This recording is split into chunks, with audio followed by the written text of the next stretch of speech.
Boa noite, gente. Boa noite. Tudo bem, e vocês?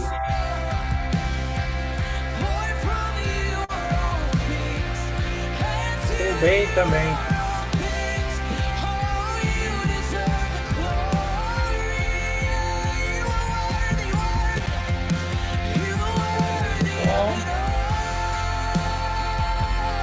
Só 2 minutinhos.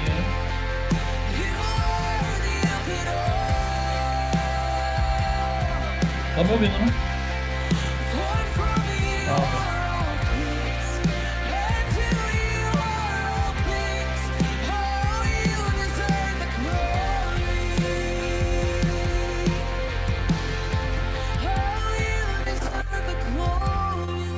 Olá, Jovinha.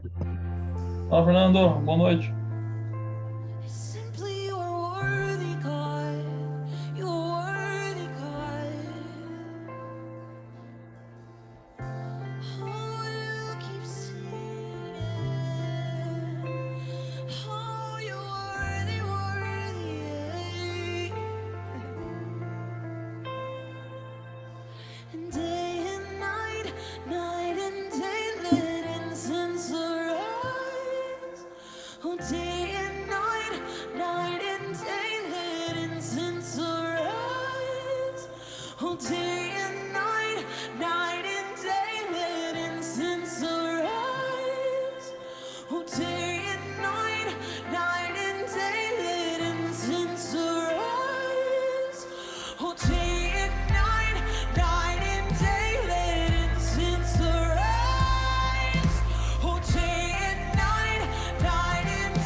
Oi, Rafa. Boa noite. Boa noite. Boa noite.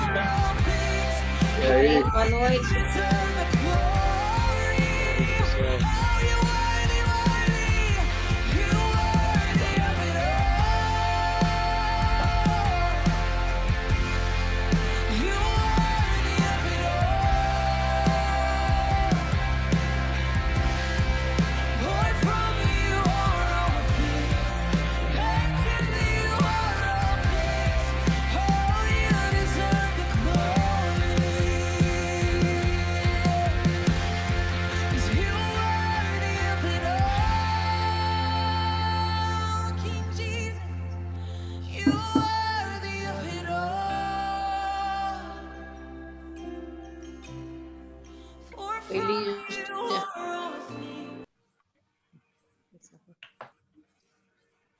Evandro, com você, mano.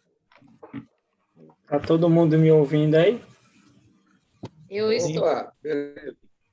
Vamos nessa aula aqui, eu vou acertar, hein? A primeira não foi o PowerPoint, a segunda ficou sem vídeo, essa vai dar tudo certo.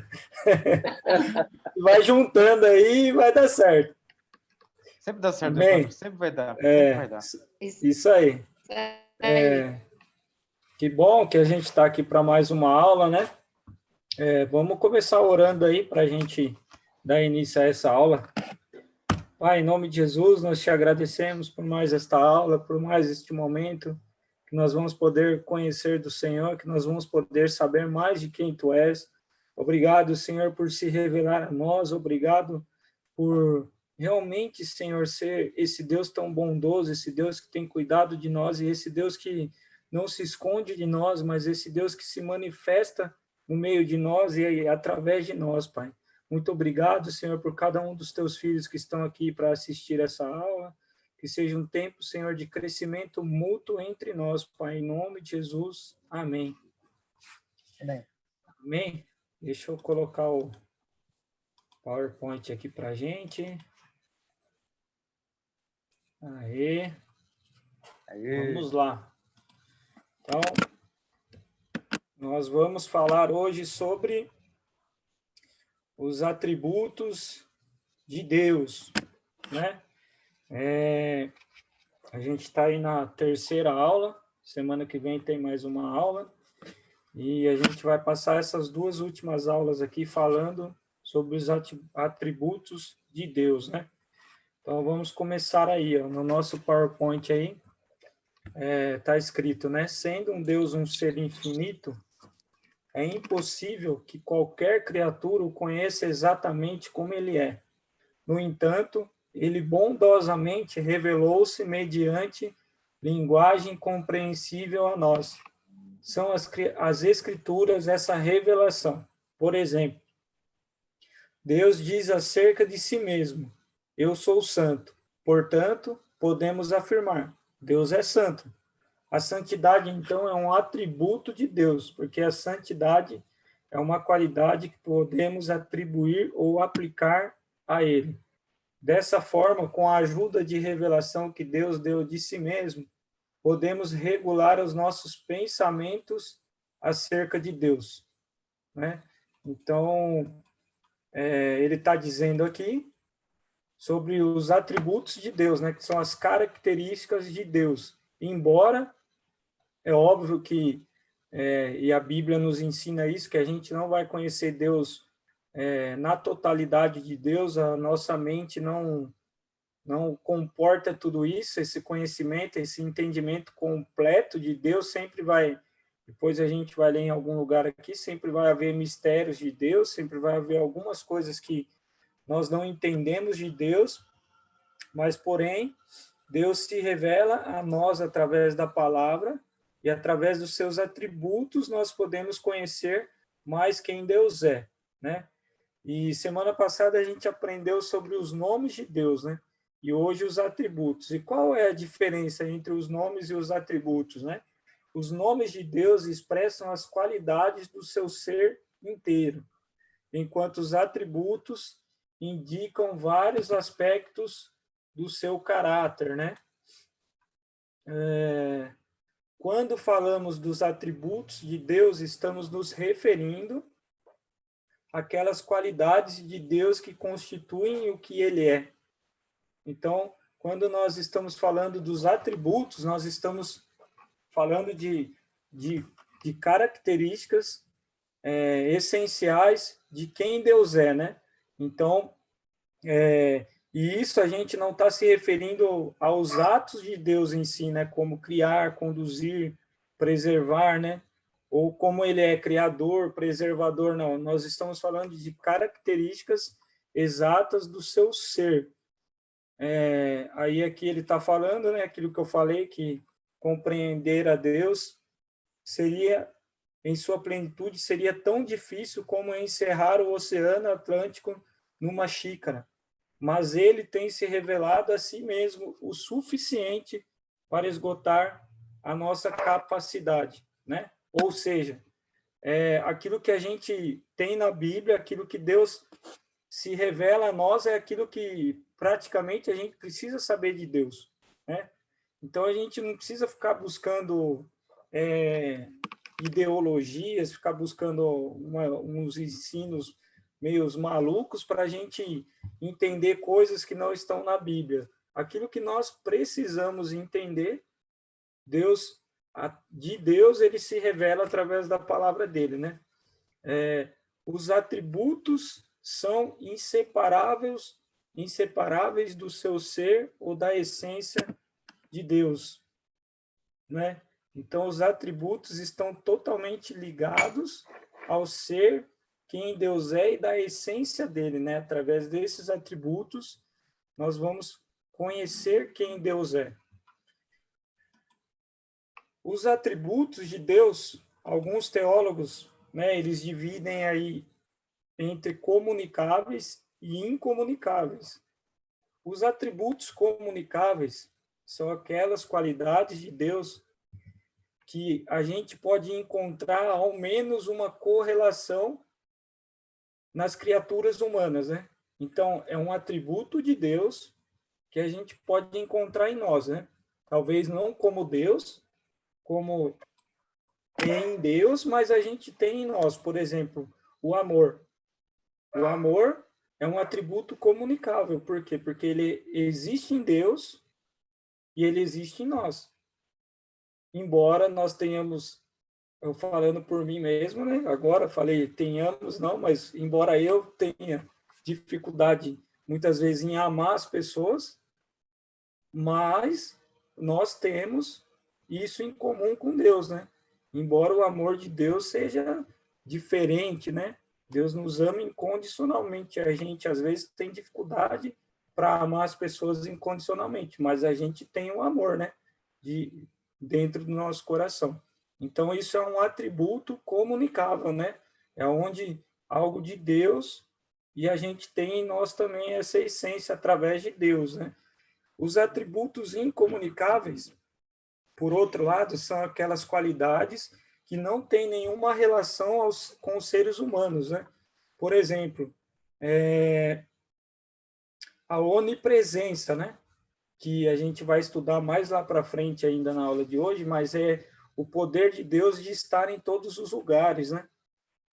Então, essa é uma característica, um atributo somente de Deus. Por quê? Porque nós não conseguimos estar nem em dois lugares diferentes, né? A gente não consegue estar aqui agora assistindo a aula e estar fazendo outra coisa lá fora. Então, a gente só consegue estar em um lugar de uma vez, né? Então, isso é um atributo incomunicável. Não tem como Deus trazer isso para nós, né? Isso é dele, é único dele, né? A onipresença. Então, não tem correlação com nós, os seres humanos. Então, isso é exclusivo de Deus. Então, legal. Eu trouxe esses dois para a gente só aprender, eu achei interessante, mas, porém, a gente vai... nós não vamos discorrer em cima disso. Nós vamos estudar os atributos de Deus através dessa classificação que está aí agora, que é os atributos sem relação entre si, ou seja, o que Deus é em si próprio, né? A parte da criação. Então, é o que Deus é por ele mesmo, né? E estes respondem à pergunta: quais são as qualidades que caracterizavam a Deus antes que alguma coisa existisse? Então, esses atributos respondem essa pergunta. Segundo, que a gente vai estudar, são os atributos ativos, ou seja, o que Deus é em relação ao universo. E o terceiro seria os atributos morais, ou seja, o que Deus é em relação aos seres morais por ele criado. Atributos não relacionados. Vamos lá. Atributos não relacionados. Que seria... Deixa eu ver que está interessante. Que seria os atributos sem relação, o primeiro que a gente leu, né? Então, nós vamos falar agora das qualidades de Deus, dos atributos que não estão relacionados a nós, que o primeiro seria espiritualidade. Em João 4:24, nós vamos ler depois, está escrito, Deus é espírito, né? E Deus, ele é espírito com personalidade, né? Ele pensa, sente, fala, pode ter comunhão direta com suas criaturas feitas à sua imagem, sendo espírito, né? Deus, ele é espírito. Então, o que diz isso? Que sendo espírito, ele não está sujeito às limitações a quais estão sujeitos nós, os seres humanos, né? No nosso corpo físico, né? Deus não tem, por exemplo, cansaço, né? Algo que a gente tem, né? Depois de um dia inteiro trabalhado, a gente chegar a estudar, às vezes a gente está cansado, né? Mas Deus não tem isso, né? Porque Deus não tem um corpo físico, e sim ele é espírito. Ele não possui partes corporais, nem está sujeito às suas paixões, sua pessoa não se compõe de nenhum elemento material, ele não está sujeito à sua existência natural, ele é uma pessoa, né? Nós entendemos que ele é uma pessoa real, mas de natureza infinita, que não se pode apreendê-lo plenamente pelo conhecimento humano, nem tampouco satisfatoriamente descrevê-lo em linguagem humana. Ninguém jamais viu a Deus. Está lá em João 1:18, né? Então, o primeiro atributo de Deus é esse. Ele é espírito, né? Nós não conseguiremos colocar Deus dentro de um corpo físico, né? Nós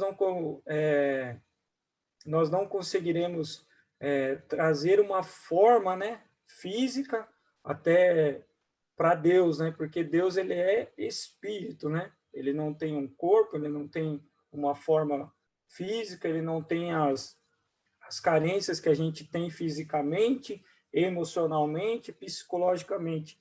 Então, o primeiro atributo de Deus é espiritualidade, ele é espírito. O segundo, aí tem alguns versículos aqui antes da gente ir para o segundo, ó. João 4:24. Deus é espírito, e é necessário que os seus adoradores o adorem em espírito e em verdade. Então, está dizendo aqui, ó, Deus é espírito. Tem o João, que a gente já leu, ninguém jamais viu a Deus. E Mateus 3:16, né? Assim que Jesus foi batizado, saiu da água, naquele momento os céus se abriram e ele viu o Espírito de Deus descendo como pomba e pousando sobre ele.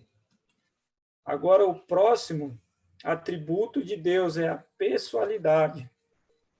A gente já falou um pouquinho disso lá no começo, mas a gente vai falar um pouquinho mais agora, de uma maneira um pouquinho mais densa, assim, para a gente entender melhor.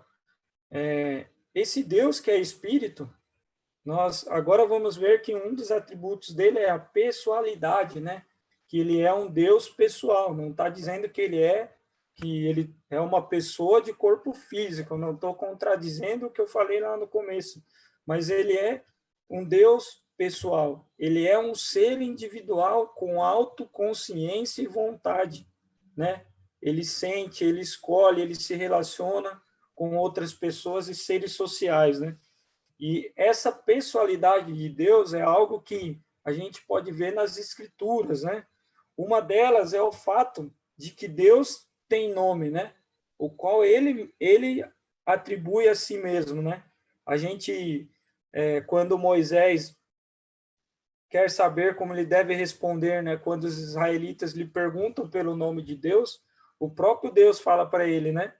Eu sou ou eu serei, né? Então, Deus está falando um nome para Moisés, né? Deus está se mostrando como um Deus pessoal, né? Está mostrando uma característica de pessoalidade, né? De relacionamento. Por exemplo, na nossa sociedade, principalmente, né, falando aqui do Brasil, é difícil, hoje em dia, não sei como está isso, mas é difícil você ver alguém, por exemplo, escolher o nome de alguém por um significado, né? A gente não tem muito esse costume, tipo, eu vou dar um nome para o meu filho, eu vou ver qual é o significado desse nome. Tem algumas pessoas que fazem isso, mas não é costume do brasileiro fazer isso, né? Porém, então, para nós, isso não é comum, mas aqui nós podemos ver que para os hebreus, né, principalmente naquela época, isso é totalmente diferente, né? Eles escolhiam o nome com muito cuidado e com devida importância ao seu significado, né? Nós vemos os próprios nomes de Deus, né, na semana passada. Cada um deles indicavam quem era Deus e algo de Deus, né? O que Deus fazia, né?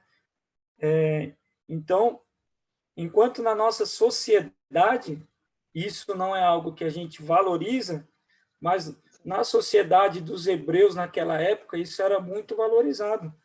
E por que eu estou dizendo isso? Porque Deus usa disso para mostrar uma pessoalidade para com a gente.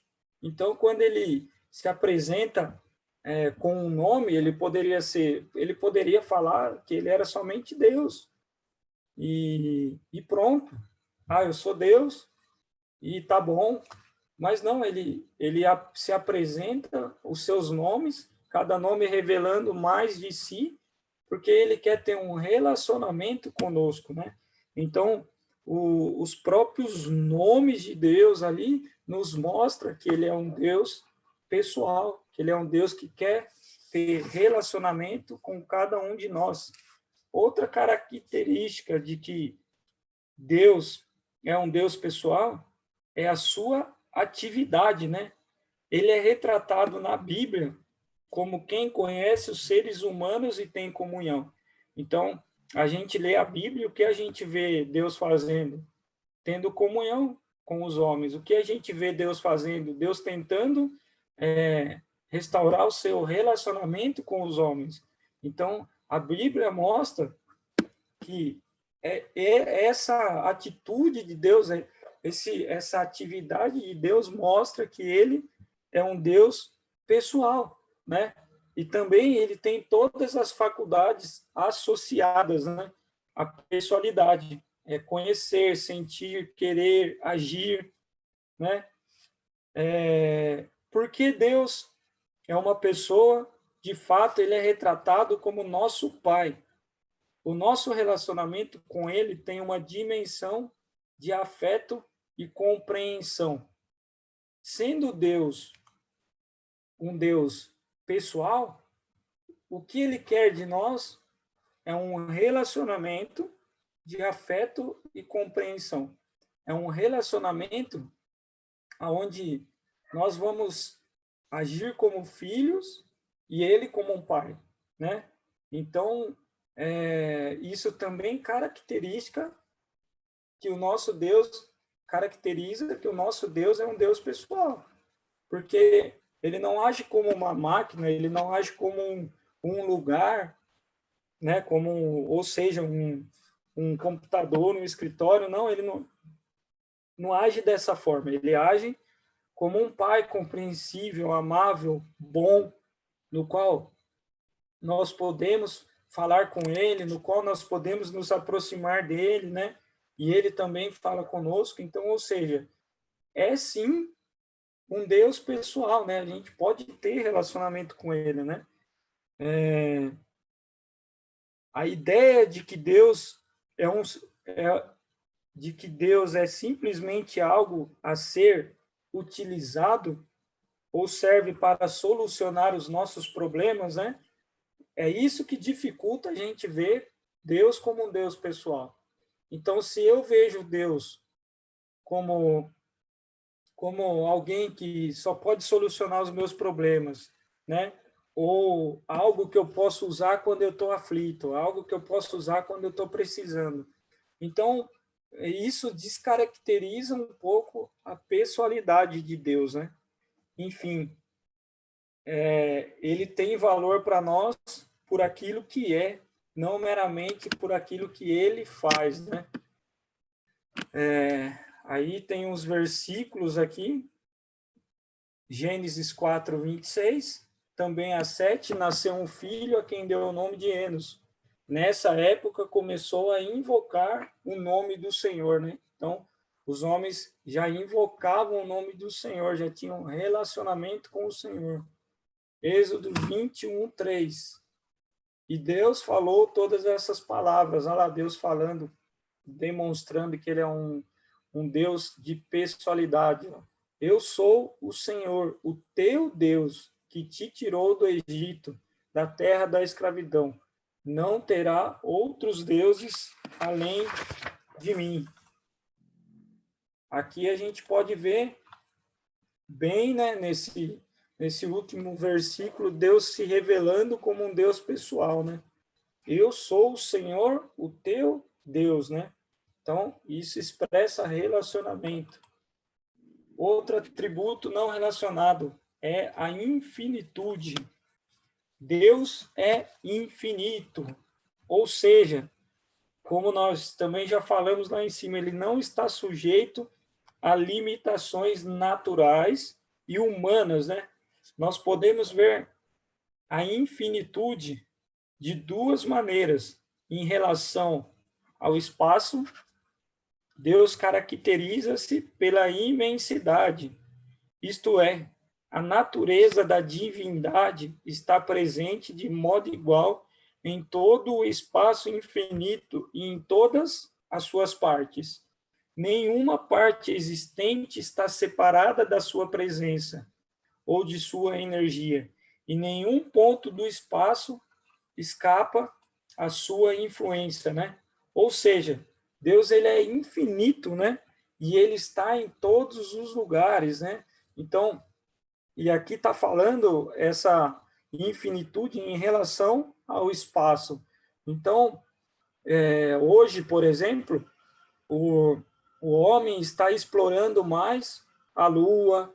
Agora, acho que é Marte, né? Que o pessoal está até fazendo uma excursão aí, não é? Que tem pessoas se inscrevendo, acho que para ir para Marte, se candidatando, tal. Parece que eu vi uma notícia esses dias para isso. Então, lá em Marte, Deus está lá, porque Deus é infinito. Então, em toda parte do nosso espaço, se pode estar na presença de Deus, né? Então, não tem para onde a gente fugir da presença de Deus. Em relação ao espaço, qualquer lugar, a presença de Deus vai estar ali.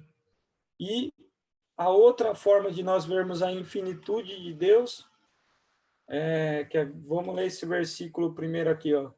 1 Reis 8, 27. Mas será possível que Deus habite na terra? Os céus, mesmo os mais altos céus, não podem conter-te, muito menos esse templo que construí, né? Então está expressando essa infinitude de Deus. O segundo ponto é Deus é infinito em relação ao tempo, né? Deus não tem um tempo determinado, né? Deus não vai acabar assim como nós, né? Mas ele é eterno. Então, ele existe desde a eternidade e existirá por toda a eternidade. O passado, o presente, o futuro são todos como presente à sua compreensão, né? Sendo eterno, ele é imutável, o mesmo ontem, hoje e eternamente. Então, Deus, a sua infinitude, né, nos mostra que ele é eterno. Em relação ao tempo, ele é eterno. Salmos 92. Antes de nascerem os montes e de criares a terra e o mundo, de eternidade a eternidade, tu és Deus. Apocalipse 4, 9 e 11. Toda vez que os seres viventes dão glória, honra e graças àquele que está sentado no trono e que vive para todo sempre, os 24 anciões se prostram diante daquele que está sentado no trono e adoram aquele que vive para todo sempre. Eles lançam as suas coroas diante do trono, dizem: Tu, Senhor e Deus nosso, és digno de receber a glória, a honra e o poder, porque criaste todas as coisas, e por tua vontade elas existem e foram criadas, né? Então, nós podemos ver que aqui fala que ele vive para todo o sempre, né? Então, está mostrando a infinitude de Deus em relação ao tempo. O próximo atributo de Deus é caracterizado pela vida. As Escrituras afirmam essa verdade de diversas maneiras, né? A gente já viu ali o versículo, né, que fala eu sou. Então Deus está declarando que ele vive, né, que ele existe, né? Indica que ali há um Deus vivo. O Deus vivo é frequentemente comparado a outros deuses, né? Muitas pessoas se enganam e comparam esse nosso Deus, o Deus vivo, com alguns outros deuses, né? Porém, esses outros deuses são objetos de metal, de pedra, de madeira, né? Jeremias 10:10 se refere a ele como Deus verdadeiro, o Deus vivo, que controla a natureza. No versículo 11 está dizendo, os deuses que não fizeram os céus e a terra, ou seja, os deuses que não têm vida, os deuses que não vivem, né? Não existem. Por outro lado, esses desaparecerão da terra e debaixo do céu, né? A vida de Deus é diferente daquela de qualquer outro ser vivo, né? Porque os outros seres vivos têm a sua vida em Deus, né? Então, por que nós temos vida? Porque Deus nos deu vida, né? Mas a vida de Deus não deriva de outra vida. Então, ele é a vida, né? Então, ele nunca é retratado como tendo sido trazido à existência. Ele próprio é a vida, né? A sua existência não pode ser derivado de nenhuma outra coisa. Ademais, a continuação da existência de Deus não depende de nada fora dele mesmo. Todas as criaturas, enquanto estão vivas, precisam de algo, né? Para a manutenção da sua vida, alimento, calor, proteção, tudo é necessário. Mas Deus não, né? Ele é a própria vida, ele que supre a própria vida, né?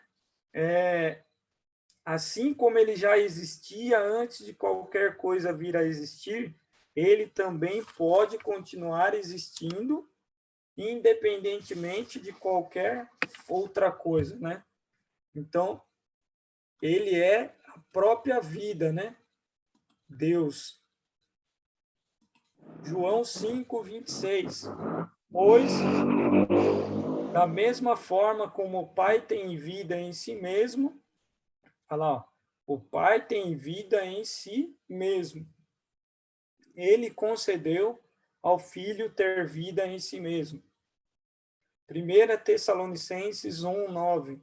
Pois eles mesmos relatam de que maneira vocês nos receberam, como se voltaram para Deus, deixando os ídolos a fim de servir ao Deus vivo e verdadeiro. Então, a gente já falta 6 minutos aqui, né, para terminar a primeira aula. Então, nós estamos aprendendo, parece que uma coisa é meio parecida com a outra, mas se a gente for ver, elas vão encaixando ali, e é muito bom, assim, se você depois puder ler mais esse material, assim, para você refletir nisso, ler um atributo de Deus, e aí que parece com o outro, e aí você lê o outro e entender que tem uma diferença ali, né? Então, a gente vai, nessa aula, continuar ainda, nós vamos falar depois sobre unidade, sobre constância, nós vamos falar sobre onipotência, onisciência, onipresença de Deus, nós vamos falar sobre o amor de Deus, sobre a bondade dele, sobre a misericórdia, sobre a graça. Eu tô tentando não correr, tô tentando ir bem devagar aqui, porque eu acho que a gente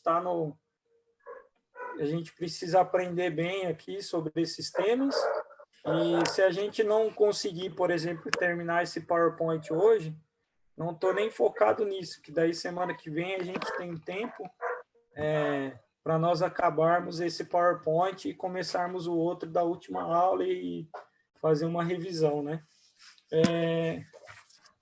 Então, agora nós vamos começar aqui, então, já, depois a gente volta falando disso. Unidade, né? Deus é o único Deus, né? Então, ele é o único Deus, não há Deus fora dele, né? Um dos fundamentos da religião do Antigo Testamento era essa palavra, né?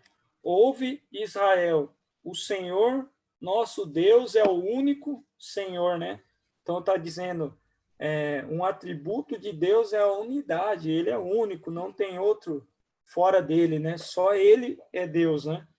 E sendo também essa a mensagem especial a um mundo que adorava muitos deuses, né? Então, essa também era uma mensagem que era pregada de maneira especial àqueles que adoravam outros deuses, para que eles pudessem entender que só há um único Deus. Então, não há Deus fora do nosso Deus. 1 Timóteo 1:17. Ao Rei eterno, ao Deus único, imortal e invisível, seja honra e glória para todos sempre. Amém. Isaías 44:6. Assim diz o Senhor, o Rei de Israel, o seu Redentor, o Senhor dos exércitos.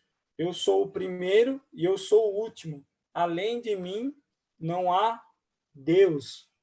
1 Samuel 2:2. Não há ninguém santo como o Senhor. Não há outro além de ti. Não há rocha alguma como o nosso Deus. Então, nós podemos ver aqui, em Isaías é Deus falando que não há Deus além dele.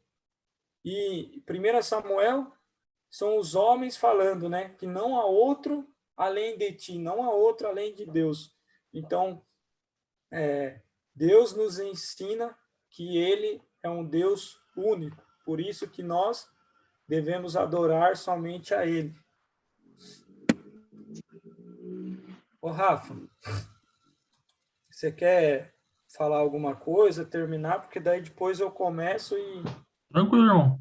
Tranquilo. Outro assunto aqui. Fechou. Se quiser desligar já, tem um tempinho a mais pro pessoal. Então tá bom. Tá bom? Porque daí a gente não fica picado no assunto aqui. Maravilha. Perfeito. Galera, tem alguma dúvida? Nada? De boa? Não, tá tranquilo. Bem esclarecedor aqui. Maravilha. Então, vou finalizar aqui, então. Dá até 8h20, tá bom? Beleza. Tamo junto. Alô.